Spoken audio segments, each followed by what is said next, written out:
Hello, welcome back to my haunted library. It's Regina. Hope you're having a great summer.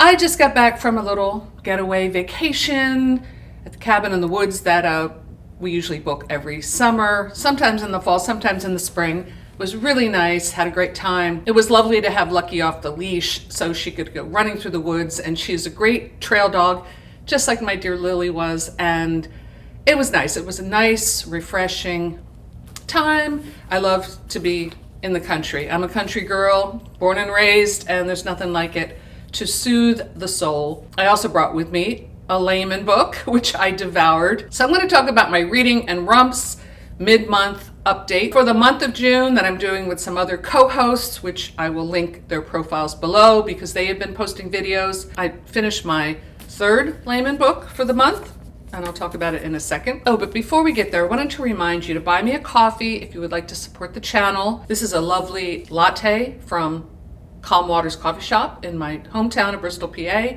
and it's really delicious, but it does get a little pricey every day. So if you'd like to support the channel, it's linked below. And what else? Oh, I suppose I should mention that I have a couple new releases out, which I haven't really promoted much, but what I have is a bunch of books, ebooks, shorter works, novellas, short stories that have just been piling up for years. I'm going to start putting it on Amazon. So that's what I've done. So I have an ebook for The Time Tomb, which is actually part of my Halloween Haunts collection that I put out last Halloween. But The Time Tomb is a standalone short work novella, more of a teen YA story of time travel with a little romance. Geeky romance, I like to call it. It's a clean story, it's cute, it's nothing like Laymon, and I'm pretty proud of it. I've gotten a lot of good response for that, so I will link that below, along with my I just have a link for all my fiction. I've got about 30 plus works there now. I can't believe I've written this much, but I'm a little bit obsessive about it, so I might as well just get it out there, move it on the conveyor belt once it's done, and not be too precious about it. Because in the past, I would hold on to things and I gotta re-edit, they're not ready, and now I just do like a basic edit and put it out. So in that vein, I just self-published a new novella called Trust in the Shadows. It's a very YA story, a little bit of time travel romance too. That's kind of where I was at. I had watched Dark and I got so inspired by that show that I wrote these stories. So these are several years old. Anyway, let's get back to reading in Rumps, or Laymania, as I'm also calling it. I put these prompts together kind of just as a joke, but I noticed that I am doing the prompts because they do fit Laymon's books. The first prompt was boobs before brains, because a lot of the female characters in Richard Laymon's books do really stupid things, and their breasts are always somehow involved. The nipples are always pulsing through the t-shirt and with turgid urgency, and while they go into a dark cellar. So yeah, the first one I read, let me just kind of revamp of what I have read. Just to interject, I have this little bat pin that I found in an antique store that I love, and Batilda and I have been fighting over this, so just if you see her wearing it, know that she stole it from my jewelry box. Just saying. So the first book I read for this readathon was Endless Night, which wasn't bad. This was a reread, and it was definitely a lot of rumps, like major rump appeal in that book. And it kind of stuck with me. It's sleazy like all the Laymon books I've read. Maybe they're not all on the same level of sleaze, but definitely was sleazy. And I thought it was pretty entertaining. And then the next book I read, I took this on my vacation, is called Night Show. I love this cover. Unfortunately, I feel like the book didn't quite live up to the cover. The basic premise is, when he was in high school, Tony Johnson locked school beauty Linda Allison in a haunted house for the night. Pretty standard. Now he has moved to Hollywood, determined to break into horror movies, and he's forgotten all about her. But Linda is a girl with vengeance in her heart, and she certainly hasn't forgotten. So Tony is kind of this geeky guy who's really into horror. And in his spare time, he makes horror props, like severed heads that look really real with cow guts inside to make it look like brains, like this kind of thing.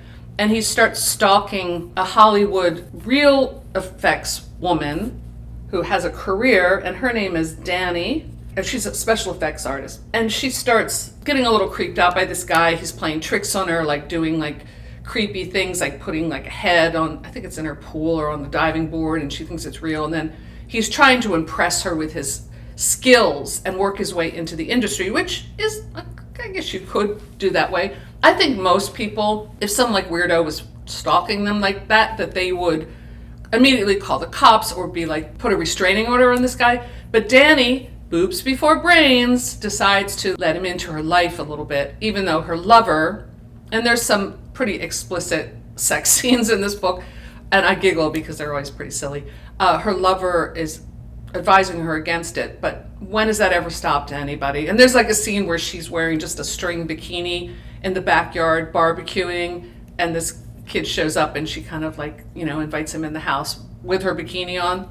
Not the best idea. This book was fun. To me, it reminded me of when I was in high school, and this is one reason why I love horror. We used to go to the drive-in almost every weekend. It's a thing of the past. I know I'm showing my age, but the drive-in in the 70s and the 80s, it really was a thing, and it was great. And I know there are still a few drive-ins around, which is really cool. But anyway, Night Show reminds me of the movies that they'd start playing at the drive-in after midnight. Like once midnight rolled around, this really kind of sleazy, dirty horror movies, that level of sleaze. That's what this book reminded me of, and that's kind of what Laymon reminds me of. So I have a certain affection for the tastelessness that comes up in these books. So Night Show is definitely that. If you're looking for maybe even an introduction into Laymon and a quick read and a bit of a Hollywood spin on it, it's not bad. I thought it was entertaining. Then I read probably, I would say, of all the Laymon books I've read so far, and I haven't read that many, and actually this was a reread. I figured out as I was about halfway through, like, wait a second, I've read this before, because I remember that really sleazy line. I know I didn't make it up in my head. But as far as the quality of his books, like, I would hate to even use the word literary quality, but Laymon was an educated man. He went to college and got a degree in English, I think, and I think he even had a master's degree. So he knew what he was doing. And it shows in this book, is what I'm trying to say, The Cellar. This was probably the most disturbing one for me because it involves children, and that's hard with like the sexual sadism. It's really hard to read that. I feel the same way when like I can't read a book with like animal torture or anything. So I feel like this book, it goes there, and that's the thing about Laymon, he'll go there. It really does go there, and I was like, really? I read this before? I think I skipped over some of the parts before. The basic premise, it's called The Cellar, but it's really about a beast, two beasts actually. There's one horrible man who is, for some reason, he's being let out of prison. So now his ex-wife, or maybe they're still married, I'm not sure, and her daughter, who's now a few years older, they take off to try to get away from this horrible man. But he's out, and now he's in hot pursuit of his wife and daughter, and you know that once he gets them, horrible things are going to happen. And along the way, he does horrible things and picks up another girl, a very young girl, who he does horrible things to as he takes her on this road trip to find the wife. And it's really detailed, and it's really disturbing, and it really is like, this is my threshold where I'm like, I can't really with this kind of stuff, and yet I read it. And also I have to say, it is probably one of the best ones just in terms of the plot and the fear factor and the sheer horror. I really got scared reading this book. It's well done as the stories come together in ways that the other Laymon books, maybe the parallel plot lines don't converge that successfully.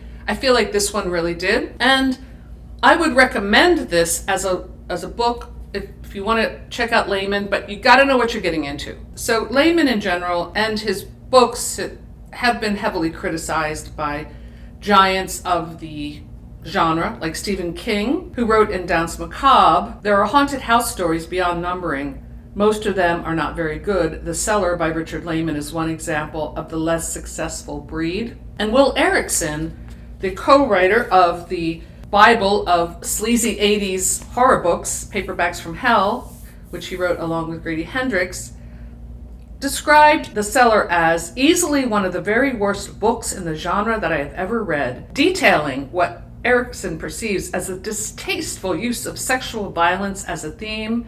He goes on to say that Laymon writes, in quotes, without wit or insight and seems to be making the plot up as he types. So yes, I agree with Will Erikson and Stephen King to a point that, although King later praises Laymon on some quotes, if you know what you're getting into and you want to be freaked out and scared, you might enjoy The Cellar. I don't know if I will continue the series, but I'm going to continue reading Laymon for the rest of this month, as much as I can take. Yeah, I feel a little dirty reading these books, honestly, but I'm not sorry, because I feel like as a horror reader and a horror writer, I don't want to shy away from famous authors in this genre.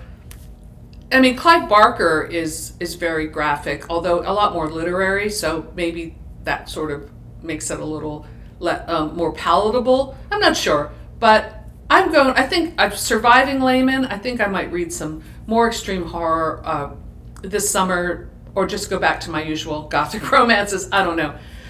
We'll see how I feel at the end. But let me know in the comments below if you are on this Laymania journey with reading in Rumps. I would love to hear your thoughts.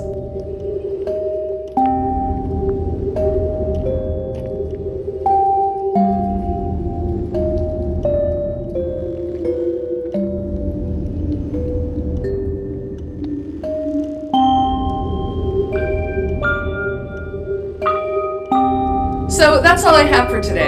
Thanks for stopping by my haunted library, and I'll see you soon. Bye!